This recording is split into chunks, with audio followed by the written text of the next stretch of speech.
Skills, unlike songs, work within the symphony.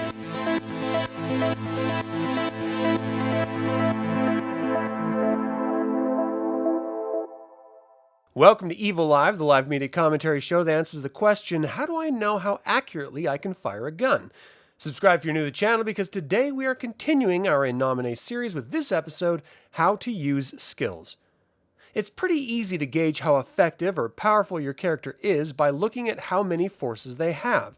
This naturally reflects how many character points you have at a character creation, as it's the same number of characteristics, that is, 4 times the number of forces. You may earn more character points throughout play, which allow you to further improve on your existing forces or resources. With resources, this may mean improving existing skills or even gaining new ones.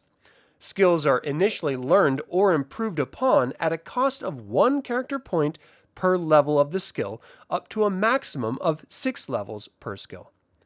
As everything in Nomine is based on the D666 roll, it should come as no surprise that all resources are based on a level of 1 to 6, 1 being proficient and 6 being excellent. However, unlike with other resources, skills can be attempted without having levels in them.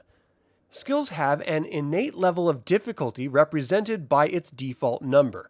This is a negative number that you subtract rather than add to the skills-related characteristic in order to determine your target number.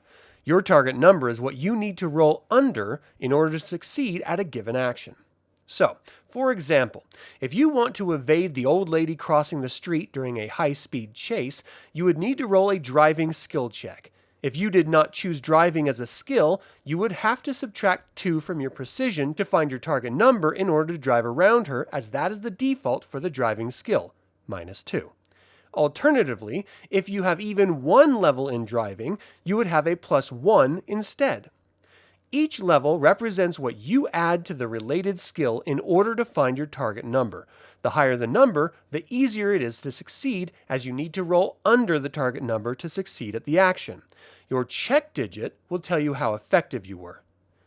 As skills are learned abilities, unlike songs for example, skills work within the symphony and therefore cannot be detected by celestial sensing, and they do not require essence to perform. You may choose to use essence, which improves the target number on a 1-to-1 basis. But using essence can be detected in the symphony by celestials.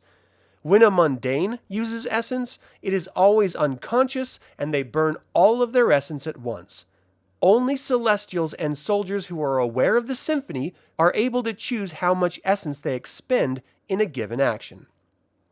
A few examples of basic skills in Nomine are acrobatics, agility, with a default of -3, computer operation, intelligence with a default of -4, fighting, strength, intelligence, or will, depending on the type of combat, with a default of 0, and tracking, perception, with a default of -2. Skills will always present its associated characteristic and its default value. While there are a number of skills that can be used in Nomine, as it's focused on the war between heaven and hell on the corporeal realm, or earth, you may wish to create new skills to suit your given game depending on the era or style of play you prefer. Always check with your game master or GM for approval before adding new skills to the game. Let's look at a skill-based encounter between Karen, our Malachite angel, and Matthew, our mummy of Seminga. We've already shown an example of combat, so let's instead focus on Matthew's realization that he is facing an angel. Matthew tried to knock Karen out, and when she easily dodged his attack, he turned to run to his car at the end of the cemetery block. He does not have the running skill, so he uses his strength characteristic of 7 minus the default of -1 to find his target number of 6. He rolls an 8 with a large check digit of 5, so he turns to run only to trip over a gravestone. Karen tries to leap over the gravestone in order to corner Matthew, but without the acrobatics skill, she relies on her agility of 6 minus 3 for the acrobatics default and needs to roll under the target number of 3. She rolls really high with a 7, and her check digit is 4, so she also trips over the gravestone, landing on top of Matthew, and their combat continues with grappling. As you can see, it's pretty important to be skilled in an action you are attempting, and at the cost of 1 character point per level, it can really come in handy. Thank you for watching today's In Nomine episode. Subscribe and ring the bell if you're new to the channel. Don't forget to click the like button and comment to let others learn about this award-winning role-playing game and this channel. And as always, remember that evil spelled backwards is live, so get out there and be evil.